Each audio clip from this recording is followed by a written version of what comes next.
Imagine, you are waking up in a tent, but when you walk outside your tent, you wake up and you see the most beautiful panoramic view in the world of the beautiful city landscape of downtown Dallas. People would pay hundreds of millions of dollars to wake up in a condo to look out their window and see such a sight as this. But that was God's beauty and his gift to have them have that kind of view in the world when they woke up, to give them hope, to give them encouragement for the day, to give them the understanding that he was watching over them. He was always there for him, because no matter if you don't have a roof over your head, you are still God's child. You are the beauty that's left out here. You are the one that he always loved. You are the beauty in his eyes, no matter if you'd made a mistake in your life at some time, to give you no home and place to lay your head, a place to feel comfortable and have safety at night, to be able to close your door and not have to worry of your belongings being stolen when you know someone's just feet away from you that may not have the best in heart because of whatever reasons. But they did leave beauty here, hoping to cover up the memories of Tent City that was once here for 20-something years. But the problem is still here today. It's just in another location. It's just moved down the road. It's just, I'm at loss of words. We know that the problem here. Is it being taken care of?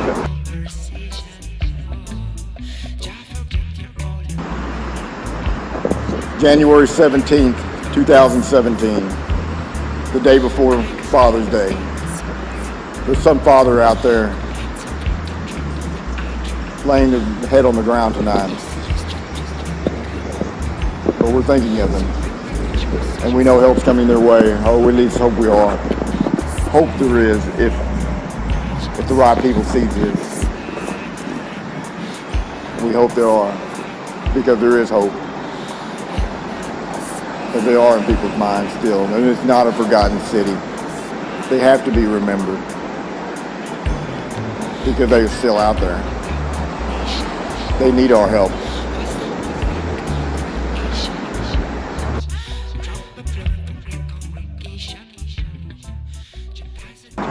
In 2015, behind me for a 4-block span sat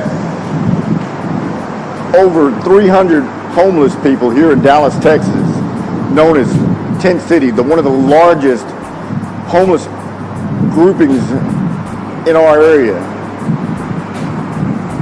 Imagine you're protected by the bridge of I-45 being overhead, with people from all ages, all aspects of life. You mothers, grandfathers, sisters, brothers, someone's uncle, someone's loved one, children of all ages, because of whatever reason in life, they gave them no home, no place to stay.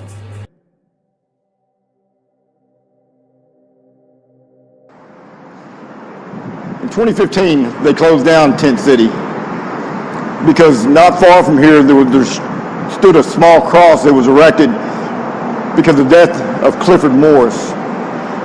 Clifford Morris was the second killing in this area within 2 months. There was so much violence in this area that the city of Dallas had to deal with. They would burn down tents if they were unwanted here. There were people stabbed and hurt and injured. The police were here constantly, but on the same time, there was love here. There was tables out where people played dominoes. There was people that shared their experience with each other. There was families here, but there was also hurt and harm here. And that can't be forgotten. Just because they were pushed out doesn't mean they're forgotten. They're still out there. They're still homeless. They just moved down the road a little bit farther under the bridge, where away from the new development of the new townhomes that go for blocks and blocks and blocks and blocks, that now people feel safe to walk the streets. Yeah, that is good for the city, and that's good for most. But what about the forgotten? What about the homeless? They're still out there. They're needing help.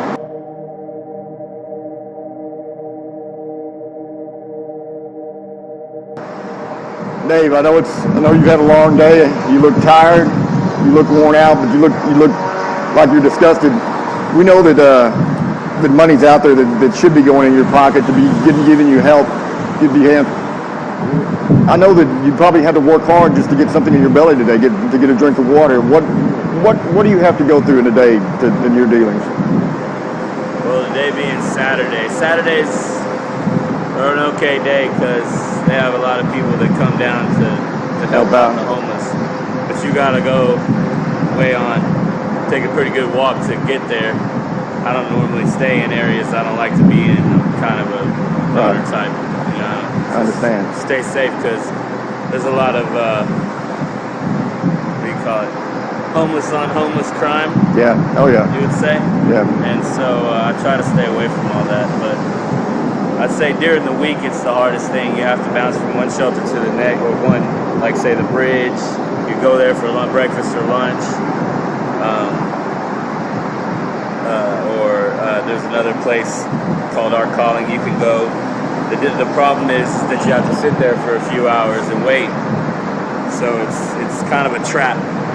You know, you get stuck staying in these places waiting for a meal, right, or you know, just something to drink, somewhere cool to sit, somewhere, you know, just to relax. Water's all right to find. I mean, you can go into any 7-Eleven and fill up in their sink, but it's not like cold water. It's right. You know, it's tap water, and I carry it around in my backpack. By the time I get to it, it's already, you know, temperature, whatever it is outside. Yeah, that's. If you get trapped in that struggle, thinking, okay, I got to go here to here to here to here to here, it's really hard to make it out of the position you're in. Right. In order to, you know, find time to go look for work, say. Right. And you know, clothes are hard to find. That's really the biggest thing, is finding like clean, nice clothes to go make yourself presentable for someone. So, I mean, that's really my main issue as far as that's concerned. I know. I feel in my heart that help is coming for you, brother, and not only you, for the other homeless people out here, the ones that are out here that are really in the need of, they want to do better for themselves, and they want to have a better life, but trying to find a way. I know it's got to be hard. I know it's going to be hard, and you said the key words to keep yourself safe, and that's going to be my imagination in a homeless world out here, because homeless on homeless crime. That was the reason why they moved out Tent City here in 2015, because of the homeless on homeless crime with the two deaths in less than 2 months. Exactly. And burning tents down and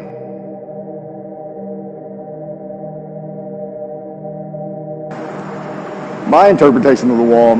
I don't know who the artist that painted it, because there's so many. They took a place of hurt and harm, and they put artwork here. And I'm sitting here, I'm looking at this, and I'm seeing the song of blues. I'm seeing creativity. There was once love out here. I see that, you know, life may give you lemons, but you're going to make something great out of it. I see our chrome friend that they created as a symbol of Deep Ellum, but I also see someone who added tears, that they are singing a song of sadness, but also see that joy is raining down on someone today, even though they're homeless, that they gave someone happiness in their life. But you look around,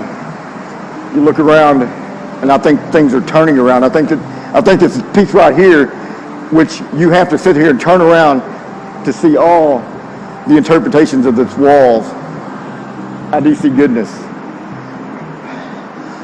I see new growth out of death. I see beauty. I see joy coming to someone's life somewhere. Now this piece right here, you can look at it and you can see 1,000 things and you can tell 1,000 interpretations. But I see sadness and I see someone's life that's melting away and their balloons are being fed off to somebody else. The balloons of happiness where someone may be getting rich from the homelessness.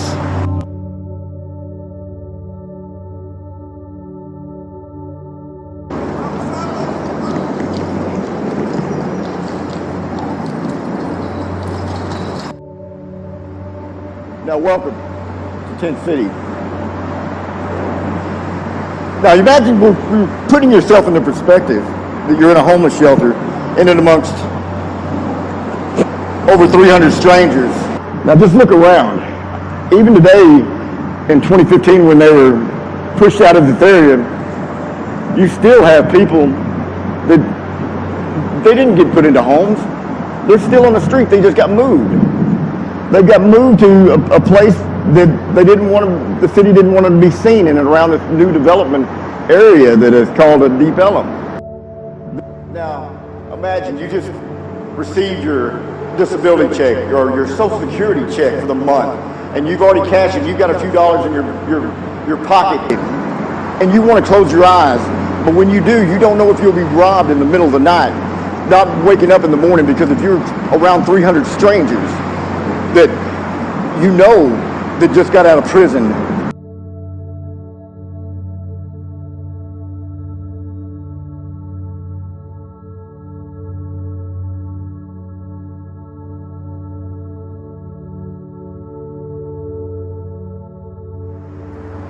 I just want to take you on a tour of some of the beautiful artwork that's here now in Deep Ellum, Dallas, Texas. And you give me your interpretations of what you see, of what someone felt at the time that they sat here and took the time to paint these paintings, each from a different artist. Each with a meaning of their own, and that there was possibly pain going through their life in whatever meaning, and they left their sight on. You look at the struggles, some of the struggles that just scream that feeling of no hope, but still trying to hang on to whatever they have, and the histories and the tree limbs, and someone staring at them, knowing that they need help.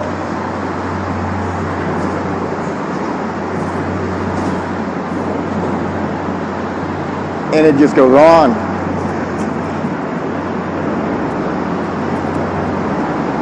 There's pain there, there's suffering there, there's something.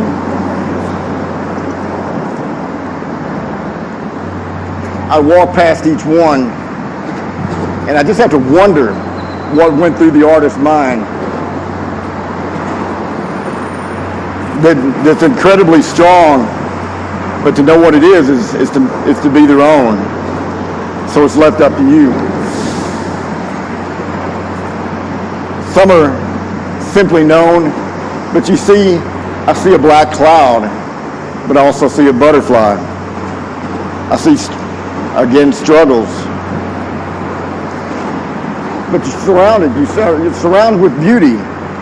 There was once here,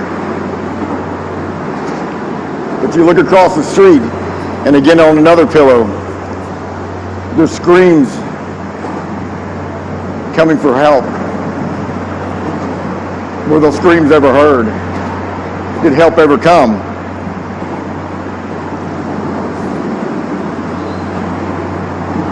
But the beauty just walks on and on.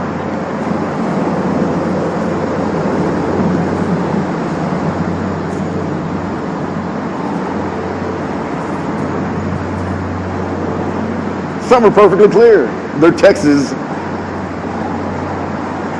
based. If you ever known the history of Texas and Cadillac Ranch, out in West Texas. Somebody felt joy that day, and they wanted to show beauty in a place where people would pass by on these busy streets day after day, knowing that the homeless were out here.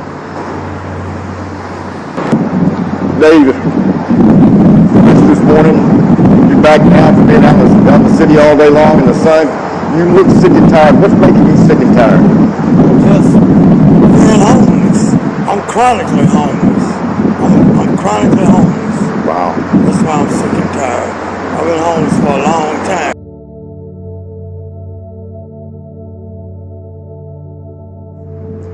Well, I'm going to keep you in my prayers, and I don't want to keep you any longer. And I know you want to go lay down, get out of the sun. Bless you, Lord. What's the best for you? Thank you. Right. It wasn't less than 5 minutes that we left Dave, and we're moving on to our next filming site. And we turned back and looked where Dave had slept the night before, and the Dallas police car was there, making him move because they have to keep the homeless out from this area. They have it fenced up, but fences are down in places. So we just hope that Dave finds a safe place to sleep tonight. He took all he could, but this is what's left. And this is day in, day out that they have to deal with.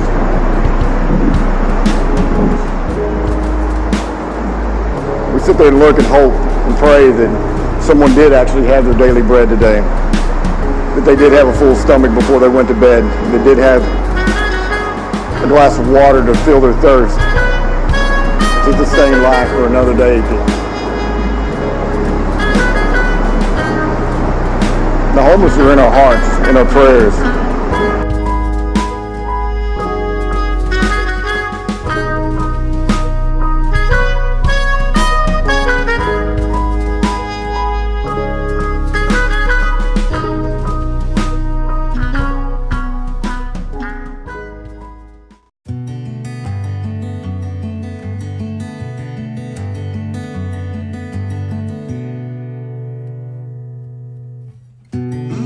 Vocabulary wall.